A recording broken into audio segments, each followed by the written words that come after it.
എല്ലാവർക്കും നമസ്കാരം. പുതിയൊരു വീഡിയോയിലേക്ക് സ്വാഗതം. കഴിഞ്ഞ ദിവസം പ്രധാനമന്ത്രി നരേന്ദ്രമോദി ചെങ്കോട്ടയിൽ നടത്തിയ പ്രസംഗം ഓരോ ഭാരതീയനും ഉറ്റുനോക്കിയൊരു പ്രസംഗമായിരുന്നു. അപ്പോൾ അതിന് പ്രധാനപ്പെട്ട രണ്ട് കാരണങ്ങൾ, ഒന്ന് ഓപ്പറേഷൻ സിന്ദൂരും, മറ്റേത് ഇപ്പോൾ നടന്നുകൊണ്ടിരിക്കുന്ന ഇന്ത്യ അമേരിക്ക ട്രേഡ് ഇഷ്യൂസും.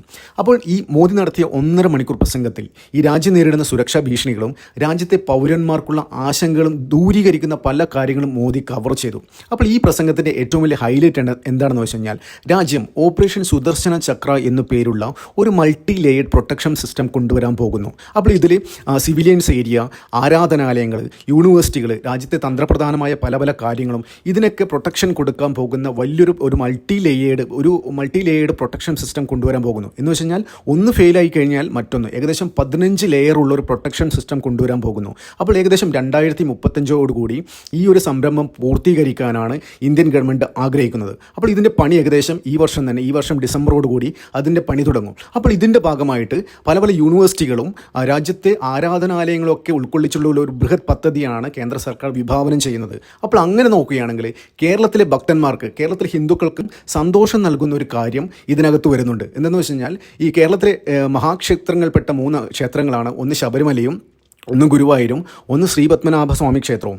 ഈ 3 ക്ഷേത്രങ്ങളും അതീവ സുരക്ഷാ സംവിധാനത്തിലാണ് ഇപ്പോൾ പോയിക്കൊണ്ടിരിക്കുന്നത്. അപ്പോൾ ഏത് നിമിഷവും ഈ 3 ക്ഷേത്രങ്ങളിലൊക്കെ വലിയ രീതിയിലുള്ള തീവ്രവാദി അറ്റാക്ക് ഉണ്ടാകും എന്നുള്ളൊരു ഇൻ്റലിജൻസ് റിപ്പോർട്ട് കേന്ദ്ര സർക്കാരിൻ്റെ കയ്യിലുണ്ട്. അതായത് രാജ്യത്ത് കലാപമുണ്ടാക്കാൻ ഇപ്പോൾ ഓപ്പറേഷൻ സിന്ദൂറിന് ശേഷം, ഓപ്പറേഷൻ സിന്ദൂർ എങ്ങനെയാണ് സംഭവിച്ചത്? പെഹൽഗാമിൽ ഭീകരാക്രമണം ഉണ്ടായി. അതായത് പെഹൽഗാം ഭീകരാക്രമണത്തിന് അതിൻ്റെ പ്രത്യേകത എന്താണെന്ന് വെച്ച് കഴിഞ്ഞാൽ, പാകിസ്ഥാൻ വലിയൊരു വെടിമരുന്ന് ഇട്ടിട്ട് പോവുകയാണ് ചെയ്തത്. അതായത് മതം നോക്കിയിട്ട് കലിമ ചൊല്ലിപ്പിച്ച് മുസ്ലിങ്ങളല്ലാത്തവരും മാറ്റി നിർത്തിയിട്ട് മതം ചോദിച്ച് കലിമ ചൊല്ലിച്ച് വെടിവെച്ച് കൊല്ലുകയായിരുന്നു. അപ്പോൾ അതെന്താണ് ഉണ്ടാക്കിയത്? അത് ഇമ്പാക്റ്റ് എന്താണ്? അത് വലിയൊരു ഇമ്പാക്റ്റാണ് പാകിസ്ഥാൻ ലക്ഷ്യം വെച്ചത്. വലിയ രീതിയിലുള്ള ഒരു വർഗീയ കലാപമാണ് ഇന്ത്യ ലക്ഷ്യം വെച്ചത് പാകിസ്ഥാൻ. അപ്പോൾ പാകിസ്ഥാൻ വരും ദിവസങ്ങളിൽ അവരുടെ ഇന്ത്യ അറ്റാക്ക് ചെയ്യുന്ന സ്ട്രാറ്റജി മാറ്റിക്കഴിഞ്ഞു എന്ന് വെച്ച് കഴിഞ്ഞാൽ, ഇനിയൊരു ഓരോ തവണ ഇന്ത്യ അറ്റാക്ക് ചെയ്യുമ്പോൾ ഇന്ത്യയിൽ വലിയ രീതിയിലുള്ള വർഗീയ കലാപം ഉണ്ടാക്കാൻ പോകുന്ന തരത്തിലുള്ള അറ്റാക്കുകളായിരിക്കണം ഇനി നടത്തേണ്ടത്. അപ്പോൾ അത് പെഹൽഗാമിൽ മാത്രമല്ല, മുമ്പ് മുംബൈ ഭീകരാക്രമണം നടത്തിയപ്പോഴും അവർ ആ തരത്തിൽ കാര്യങ്ങൾ ചെയ്തിരുന്നു. അതായത് അവിടുന്ന് ഇങ്ങോട്ട് കയറുന്ന പാകിസ്ഥാൻ തീവ്രവാദികളുടെ കയ്യിൽ ഹിന്ദു നാമധാരികളായ ഐഡൻറ്റിറ്റി കാർഡും, കയ്യിൽ ചരടുകൾ, കഴുത്തിൽ ശിവൻ്റെ ഇതൊക്കെ ലോക്കറ്റ്, അങ്ങനെയുള്ള കാര്യങ്ങളൊക്കെ ഇട്ടിട്ടാണ് ഇങ്ങോട്ട് വന്നത്. കാരണം വെച്ചാൽ അറ്റാക്ക് നടത്തി ഇൻ കേസ് പിടിക്കപ്പെട്ടാലും കൊല്ലപ്പെട്ടാലും അത് നടത്തിയത് ഹിന്ദു തീവ്രവാദികളാണെന്ന് വരുത്തി തീർക്കാൻ വേണ്ടിയിട്ടും രാജ്യത്ത് വലിയ രീതിയിലുള്ള കലാപങ്ങൾ ഉണ്ടാക്കാൻ വേണ്ടിയിട്ടുമാണ് പാകിസ്ഥാൻ്റെ സൈഡിൽ നിന്ന് അത്തരം കാര്യങ്ങൾ ഉണ്ടായത്. അപ്പോൾ ഇത്തരം ഒരു സാഹചര്യത്തിൽ, അതായത് ഈ ഓപ്പറേഷൻ സിന്ദൂറിന് ശേഷം ഈ പാകിസ്ഥാൻ പട്ടാള മേധാവി അമേരിക്കയിൽ പോയിട്ട് പറയുന്നു, നമ്മൾ ഇന്ത്യയിൽ അണുബോംബിടും, ഇന്ത്യ അണക്കെട്ട് കെട്ടിക്കഴിഞ്ഞാൽ അത് മിസൈൽ ഉപയോഗിച്ച് തകർക്കും. ഇപ്പോഴും പാകിസ്ഥാൻ എന്താ പറയേണ്ടത്? അമേരിക്കയുടെ സാന്നിധ്യത്തിലാണ് പറയുന്നത്, ഡൊണാൾഡ് ട്രംപിൻ്റെ സാന്നിധ്യത്തിലാണ് പറയുന്നത് ഇന്ത്യക്കെതിരെ യുദ്ധത്തിന് നമ്മൾ തയ്യാറാണെന്ന്. അപ്പോൾ നമ്മൾ സുഹൃത്ത് രാജ്യമാണെന്ന് വിചാരിച്ച അമേരിക്ക പോലും നമ്മൾക്കെതിരെ തിരിയുന്നു. അതായത് പാകിസ്ഥാൻ ഉപയോഗിച്ച് നമ്മളെ തകർക്കാൻ ശ്രമിക്കുന്നു. അമേരിക്ക ഇപ്പോൾ എന്ന് പറയുന്നത് ഈ താരിഫ് വിഷയം മാത്രമല്ല, ഇന്ത്യ ഒറ്റതിരിഞ്ഞ് ആക്രമിക്കുക. ഇതിൻ്റെ ഭാഗമായിട്ട് തന്നെയാണ് പാകിസ്ഥാനും ബംഗ്ലാദേശിനും താരിഫ് കുറച്ചതും, ചൈനയ്ക്ക് പോലും അതായത് 90 ദിവസത്തേക്ക് അവർ ഏർപ്പെടുത്തിയ താരിഫ് ഫ്രീസ് ചെയ്തതും. അപ്പോൾ ഇപ്പോൾ രാജ്യം നേരിട്ടുകൊണ്ടിരിക്കുന്ന അതീവ ഗുരുതരമായ ഒരു സാഹചര്യത്തിലൂടെയാണ് രാജ്യം കടന്നുപോയിക്കൊണ്ടിരിക്കുന്നത്. അപ്പോൾ രാജ്യത്തിൻ്റെ ആവശ്യം, അതായത് രാജ്യത്തിൻ്റെ പ്രഥമ പരിഗണന പൗരന്മാർക്കും രാജ്യത്തെ സെൻസിറ്റീവായ പല ഏരിയകൾക്കും പ്രൊട്ടക്ഷൻ കൊടുക്കുക എന്ന്. അപ്പോൾ ഇതിൻ്റെ ഭാഗമായിട്ടാണ് ഈ ഓപ്പറേഷൻ സുദർശന ചക്ര കൊണ്ടുവരാൻ പോകുന്നത്. അപ്പോൾ അങ്ങനെ നോക്കുകയാണെങ്കിൽ കേരളത്തിലെ ഭക്തന്മാർക്ക് സന്തോഷം നൽകുന്ന കാര്യം തന്നെയാണ്. അതായത് ഭക്തന്മാർ കാലങ്ങളായിട്ട് ആഗ്രഹിക്കുന്ന കാര്യമാണ്. അതായത് ശബരിമലയും ഗുരുവായൂരും ഈ ശ്രീപത്മനാഭ സ്വാമി ക്ഷേത്രവും ഒക്കെ കേന്ദ്ര സർക്കാർ ഏറ്റെടുത്തിട്ട് കേന്ദ്ര സർക്കാരിൻ്റെ പ്രൊട്ടക്ഷനിൽ കൊണ്ടുവരിക. നമുക്കറിയാം, കേരളം കാശ്മീർ പോലെ വലിയ രീതിയിലെ സുരക്ഷാ ഭീഷണികളും ജിഹാദി ഭീഷണികളും ഉള്ള ഒരു സ്ഥലമാണ്. അതായത് ലോകത്തെവിടെ എന്ത് പ്രശ്നം നടന്നാൽ, തീവ്രവാദി അറ്റാക്ക് നടന്നു കഴിഞ്ഞാലും അവിടെ ഒരു മലയാളി സാന്നിധ്യം ഉണ്ടാവുകയാണ്. അപ്പോൾ ഇവിടെ ഈ ജിഹാദികളുടെ ഒരു ഭയങ്കരമായ ഒരു സാന്നിധ്യം ഉള്ളൊരു സ്ഥിതിക്കും, അങ്ങനെയുള്ള ജിഹാദികളുടെ ഉള്ള സ്ഥലത്ത് ഉള്ള പല പല സെൻസിറ്റീവായ സ്ഥലങ്ങൾക്കും കേന്ദ്ര സർക്കാർ വലിയ രീതിയിലുള്ള മൾട്ടി ലെയർഡ് പ്രൊട്ടക്ഷൻ സിസ്റ്റം കൊണ്ടുവരാൻ പോവുകയാണ്. കാരണം എന്താണെന്ന് വെച്ച് കഴിഞ്ഞാൽ, പാകിസ്ഥാൻ തന്നെ പലതവണ ഈ അടുത്ത കാലത്ത് തന്നെ ഓപ്പറേഷൻ സിന്ദൂറിൽ POKയിലും ജെയ്ഷെ മുഹമ്മദിൻ്റെ ഹെഡ് ക്വാർട്ടേഴ്സൊക്കെ തകർത്തിരുന്നു. ആ സമയത്ത് അവർ പുനർനിർമ്മിക്കാൻ വേണ്ടി കോടികൾ ആവശ്യമുണ്ടായിരുന്നു. അവർ സോഷ്യൽ മീഡിയയിലൂടെയൊക്കെ വലിയ രീതിയിലുള്ള പണസ്വരൂപണം നടത്തിയിരുന്നു, വലിയ രീതിയിൽ ക്യാമ്പയിൻ നടത്തിയിരുന്നു. അതുമാത്രമല്ല, പണസ്വരൂപണം മാത്രമല്ല, അതായത് ഇന്ത്യക്കെതിരെ പോരാടാൻ നിങ്ങൾക്ക് താല്പര്യമുണ്ടെങ്കിൽ ഞങ്ങളായിട്ട് ജോയിൻ ചെയ്യാമെന്നുള്ള രീതിയിലുള്ള പ്രചരണങ്ങൾ സോഷ്യൽ മീഡിയയിൽ നടത്തിയിരുന്നു. അപ്പോൾ ഇതിൻ്റെ ഭാഗമായിട്ട് തന്നെ കഴിഞ്ഞ ദിവസം റിപ്പോർട്ടും പുറത്തു വന്നിരുന്നു. അതായത് ഏറ്റവും കൂടുതൽ സംഭാവന നൽകിയത് മലയാളികളാണ്, വിദേശ മലയാളികളാണ്. ഈ ജെയ്ഷെ മുഹമ്മദിനൊക്കെ വേണ്ടി ഏറ്റവും കൂടുതൽ സംഭാവന നൽകിയ വാർത്ത കഴിഞ്ഞ ദിവസം പുറത്തു വന്നിരുന്നു. ഈ മലയാളികൾ മാത്രമല്ല, ഇന്ത്യയിൽ നിന്ന് പല സംസ്ഥാനത്തുനിന്നും ജെയ്ഷെ മുഹമ്മദിന് സംഭാവന പോയിട്ടുണ്ട്.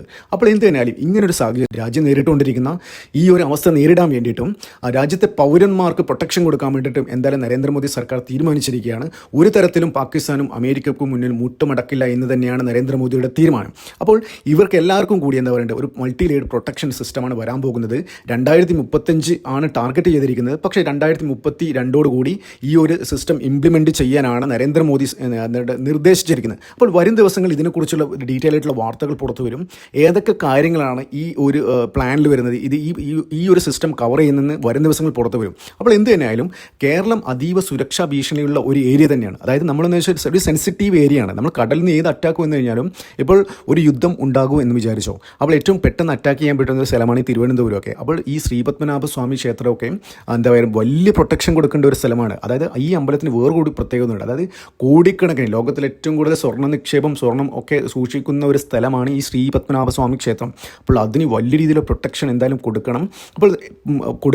അപ്പോൾ അതേപോലെ തന്നെ ഇത് മാത്രമല്ല, ഇവിടുത്തെ ധനത്തിന് പ്രൊട്ടക്ഷൻ കൊടുക്കുന്ന മാത്രമല്ല, അതായത് ഇവിടെയൊക്കെ അറ്റാക്ക് ചെയ്തിട്ട് രാജ്യത്ത് വലിയ രീതിയിലുള്ള വർഗീയതകൾ സൃഷ്ടിക്കാൻ ചിലപ്പോൾ ജിഹാദികൾ ശ്രമിക്കും. അപ്പോൾ അതിനൊക്കെ പ്രതിരോധിക്കേണ്ടതുണ്ട്. അതുപോലെ വളരെ സെൻസിറ്റീവായ ഒരു കാര്യമാണ് ഗുരുവായൂർ ക്ഷേത്രവും. ഗുരുവായൂർ ക്ഷേത്രം ലക്ഷക്കണക്കിന് ഭക്തന്മാരാണ് മാസങ്ങളോടും ദിവസങ്ങളോടും വന്നു പോകുന്നത്. അപ്പോൾ വലിയ രീതിയിലുള്ള, അതായത് ഈ 3 ക്ഷേത്രങ്ങളുടെയും പ്രത്യേകത എന്താണെന്ന് വെച്ച് കഴിഞ്ഞാൽ, ഈ 3 ക്ഷേത്രങ്ങളും മലയാളികളെ ഓരോ മലയാളിയെ ഓരോ ഭക്തരും എന്ന നിലയിൽ അവരുടെ ഹൃദയത്തിൽ നെഞ്ചോട് ചേർത്തിട്ടുള്ള ഓരോ കാര്യമാണ്. ഓരോ ശബരിമല ക്ഷേത്രമായാലും ഗുരുവായൂരായാലും ശ്രീപത്മനാഭ സ്വാമി ക്ഷേത്രമായാലും ഓരോ മലയാളിയുടെ വികാരമാണ്. അപ്പോൾ ഈ യുദ്ധങ്ങൾ, ഇങ്ങനെ തീവ്രവാദി അറ്റാക്ക് ഉണ്ടാകുമ്പോൾ അവർ ലക്ഷ്യം വെക്കുന്ന വലിയ രീതിയിൽ കലാപങ്ങളാണ്. അപ്പോൾ ഓരോ ആൾക്കാരുടെയും, ഓരോ ഭാരതീയൻ്റെയും സെൻസിറ്റീവായ കാര്യത്തിലാണ് അവർ ടാപ്പ് ചെയ്യേണ്ടത്. പെഹൽഗാമിൽ കണ്ടിട്ട്, അതായത് മതം നോക്കിയിട്ട് കൊല്ലുമ്പോൾ വലിയ രീതിയിൽ ചർച്ചയായി. രാജ്യത്ത് ഈ വലിയ രീതിയിൽ ഒരു ചെറിയ ഡിവിഷൻ ഉണ്ടാക്കാൻ അത് നല്ല രീതിയിൽ സഹായിച്ചിട്ടുണ്ട്. അത് എന്താ പറയുക, നമ്മൾ എത്ര പറഞ്ഞു കഴിഞ്ഞാലും മൂടി വെച്ചാലും നമുക്കത് പറയാതിരിക്കാൻ പറ്റില്ല. എന്തായാലും പാകിസ്ഥാൻ തീവ്രവാദികൾ ഉദ്ദേശിച്ച പല കാര്യങ്ങളും അവിടെ എപ്പോഴും നടന്നുകൊണ്ടിരിക്കുകയാണ്. അതിൻ്റെ പേരിൽ കാരണം ഭാഗത്തു നിന്ന് വലിയ രീതിയിലുള്ള ഒരു പ്രൊട്ടക്ഷൻ ഇവിടുത്തെ ഇത്തരം സെൻസിറ്റീവായ കാര്യങ്ങൾക്ക് കൊടുക്കേണ്ടതുണ്ട്. അപ്പോൾ ഇതിനായിട്ട് വലിയൊരു കമ്മിറ്റി, അതായത് ഓപ്പറേഷൻ സുദർശന ചക്ര എന്ന് പറയുന്ന ഈ പ്രോഗ്രാമിന് വലിയ രീതിയിലുള്ള ഒരു കമ്മിറ്റി വരും ദിവസങ്ങളിൽ രൂപീകരിക്കും. അത് ചിലപ്പോൾ രാജ്യത്തെ പ്രതിപക്ഷ പാർട്ടികളേക്ക് ഉൾക്കൊള്ളിച്ചിട്ടായിരിക്കും അങ്ങനെ ഒരു സംരംഭം വരാൻ പോകുന്നത്. അപ്പോൾ പറയാൻ പറ്റില്ല. അതായത് ഇവിടുത്തെ പ്രതിപക്ഷ പാർട്ടികളൊന്നും വിശ്വസിക്കാൻ പറ്റില്ല. അവർ നമ്മൾ നടത്തുന്ന ഇവിടെ രഹസ്യമായി ചെയ്യേണ്ട പല കാര്യങ്ങളും ശത്രുക്കൾക്ക് ചോർത്തി കൊടുക്കുന്ന തരത്തിലുള്ള കാര്യങ്ങളിലേക്ക് പോകും. നമുക്കറിയാം, കേരളത്തിൽ പോലും ഇവിടുത്തെ സേനകളിലൊക്കെ തീവ്രവാദ സാന്നിധ്യം പല തരത്തിലും നമ്മൾ നേരത്തെ കണ്ടതാണ്. അതായത് നമ്മുടെ പൗരന്മാരുടെ ഡാറ്റയൊക്കെ ചോർത്തി കൊടുത്ത് പല ഈ നിരോധിത ഭീകര സംഘടനകൾ ചോർത്തി കൊടുത്ത ആൾക്കാർ ഈ അടുത്ത കാലത്തൊക്കെ കേരള പോലീസിനൊക്കെ ഡിസ്മിസ് ചെയ്ത കാര്യങ്ങളൊക്കെ ഉണ്ട്. അപ്പോൾ എന്താ പറയേണ്ടത്, ഇങ്ങനൊരു കമ്മിറ്റി രൂപീകരിക്കുമ്പോൾ, ഇങ്ങനൊരു വലിയ സിസ്റ്റം ഇംപ്ലിമെൻറ്റ് ചെയ്യുമ്പോൾ രാജ്യത്തെ പ്രതിപക്ഷ പാർട്ടികളിൽ നിന്ന് നേതാക്കന്മാരെ ആൾക്കാരൊക്കെ ഇതിൽ ഉൾക്കൊള്ളിക്കുമെന്ന് കണ്ടറിയേണ്ടിയിരിക്കുന്നു. അപ്പോൾ സുരക്ഷാ ഭീഷണി മുൻനിർത്തി, അതായത് നമ്മൾ ചെയ്യുന്ന പല കാര്യങ്ങളും അതീവ സീക്രട്ട് ആയിരിക്കണം. അതൊക്കെ ചോർന്നു കഴിഞ്ഞാൽ വലിയ രീതിയിലുള്ള പ്രശ്നങ്ങളുണ്ടാകും. അപ്പോൾ നമുക്ക് കാത്തിരിക്കാം. അതായത് ഇത് എങ്ങനെയാണ് രാജ്യം അത് ഇംപ്ലിമെൻറ്റ് ചെയ്യുക, ഏതൊക്കെ കാര്യങ്ങളായിരിക്കും അതിനകത്ത് വരിക. നമ്മുടെ എന്താ പറയുക, ഐക്കോണിക് അമ്പലങ്ങളായ ശബരിമലയും ഗുരുവായൂരും ശ്രീപത്മനാഭ സ്വാമി ക്ഷേത്രമൊക്കെ ഇതിനകത്ത് വരട്ടെ. അതായത് ഭക്തന്മാർ ആഗ്രഹിക്കുന്ന രീതിയിലേക്ക് കാര്യങ്ങൾ പോകട്ടെ. ഇപ്പം നമുക്കതിനായി കാത്തിരിക്കാം. നന്ദി, നമസ്കാരം. മറ്റൊരു വീഡിയോ കാണാം.